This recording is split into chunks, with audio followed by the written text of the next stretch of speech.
Selamat pagi, sejahtera, shalom Ibu Bapak Saudara-saudara Jemaat GPIB Sejahtera di DKI Jakarta yang diberkati Tuhan. Salam sehat semua. Saudara-saudara, langkah kita semua sudah disertai oleh Tuhan. Kita ada kembali di akhir pekan. Sungguh berkat yang indah, dan semua yang kita rasakan hari ini adalah campur tangan Tuhan. Dan itu harus kita akui. Siapapun saudara dan saya, kita semua tetap menempatkan Tuhan dalam segala hal, sehingga kita bisa mensyukuri bahwa hari ini kita sudah ada kembali di akhir pekan. Saya mengajak kita semua pagi hari ini di akhir pekan ini untuk bersama-sama menikmati berkat Tuhan. Namun sebelumnya kita datang kepada Tuhan dengan satu doa syukur kita dan memohon berkat firman-Nya. Mari kita satu dalam doa. Kembali di pagi hari ini di penghujung minggu kerja kami datang kepada Tuhan Yesus, bersyukur dan memuliakan nama-Mu. Karena begitu baiknya Tuhan, Engkau selalu memperhatikan hidup kami sudah disertai selama sepekan, kini kami juga pagi hari ini dapat menikmati akhir pekan.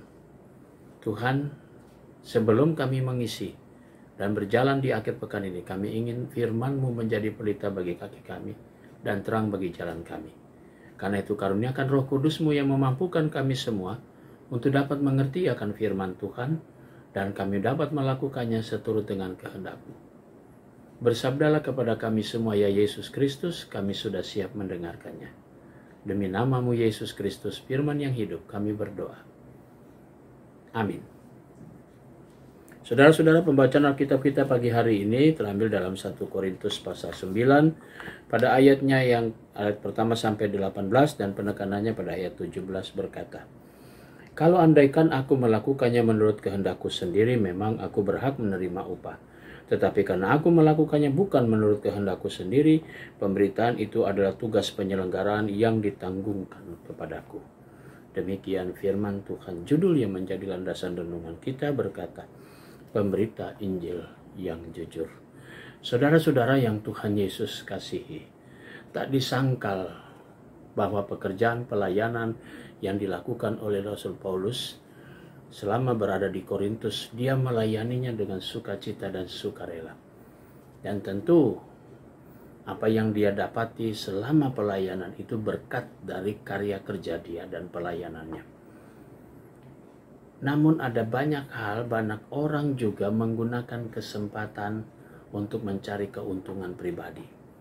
Dan karena itu Rasul Paulus kembali mengingatkan jemaat di Korintus bahwa siapakah dirinya dan bagaimana dia melayani, bukan untuk kepentingan dia, tapi dia melayani karena tugas yang dipercayakan kepadanya harus memberitakan Injil karena berjumpanya dengan Yesus. Dan upahnya tentu sungguh besar. Saudara-saudara yang Tuhan Yesus kasihi, menjadi seorang pelayan harus senantiasa mempertaruhkan hidupnya di bawah kuasa Tuhan. Sehingga ketika dia melaksanakan panggilan pengutusan itu bukan kehendak dia sendiri, tapi yang harus dia lihat bahwa sekarang Tuhan menghendaki seluruh pekerjaan pelayanan yang dilakukannya adalah berdasarkan kehendak Tuhan. Sehingga semuanya itu ditanggungkan kepada setiap pribadi yang siap menerima. Bagaimana soal upah? Dia berbeda. Kristus menjanjikan upah itu seluruhnya ketika saudara dan saya menyelesaikannya dengan baik. Dan itulah yang diharapkan ketika dia datang, maka hasil kerja kita akan nampak dan besar upah kita, yaitu mahkota kehidupan. Saudaraku, mari kita lanjutkan panggilan pengutusan kita bersama. Kita semua adalah abdi-abdi Tuhan, pelayan-pelayan Tuhan dalam karya kerja kita, dan upahnya besar di sorga. Amin. Mari kita satu dalam doa. Bapa di sorga, kembali kami datang pagi hari ini mengucap syukur atas segala berkat Tuhan.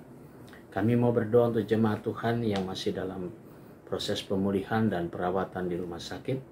Kami berdoa untuk Bapak Wong Karin, kami berdoa untuk Bapak Belsasar Piris, Bapak John Manukwa, demikian juga adik Gwen Olivia Sucitro. Tuhan berkati semuanya sehingga berangsur-angsur saudara-saudara kami ini boleh menikmati pemulihan Tuhan juga memberkati semuanya melalui tenaga medis, bahkan pengobatan. Dan mereka boleh pulang ke rumah dengan ucapan syukur. Demikian juga Bapak Frans Tumbol dalam proses pemulihannya setelah keluar dari rumah sakit. Tuhan berkati selalu sehingga dia boleh menikmati tubuhnya secara sempurna. Kami mau berdoa juga ya Bapa di surga untuk jemaat Tuhan yang merayakan ulang tahun kelahiran. Kami berdoa untuk Saudara Sabrina Rahel Yusenoya, Bapak Doan Mario Siregar, dan Ibu Sri Ratnawati. Tuhan berkati saudara-saudara kami atas pertambahan usia mereka dengan syukur dan sukacita mereka. Kami mau berdoa juga Tuhan untuk seluruh jemaat GPIB Sejahtera di 5 sektor pelayanan. Kami mau berdoa juga Tuhan untuk majelis jemaat, dalam hal ini diaken penatua di 5 sektor pelayanan. Tuhan berkati tiap pribadi, Tuhan berkati keluarga mereka, Tuhan berkati juga karya kerja mereka semua. Kami berdoa juga Tuhan untuk unit-unit misioner, badan pemeriksa perbendaharaan jemaat, pegawai kantor gereja, koster, keamanan, Satgas COVID-19. Tuhan berkati semuanya, bahkan juga panitia pemilihan diaken penatua jemaat sejahtera. Tuhan berkati dalam persiapan kami untuk pembinaan pada minggu depan. Biarlah semua berjalan demi hormat dan kemuliaan nama-Mu. Terima kasih Bapa di sorga. Kami juga mau berdoa di pagi hari ini untuk bangsa dan negara kami. Tuhan berkati para pemimpin kami mulai dari pusat sampai ke daerah. Tuhan berkati aparat-aparat keamanan TNI, kepolisian dalam tugas menjaga keamanan dan stabilitas keamanan di negeri kami. Tuhan Yesus selalu menopang kehidupan keluarga, bahkan karya kerja mereka semua.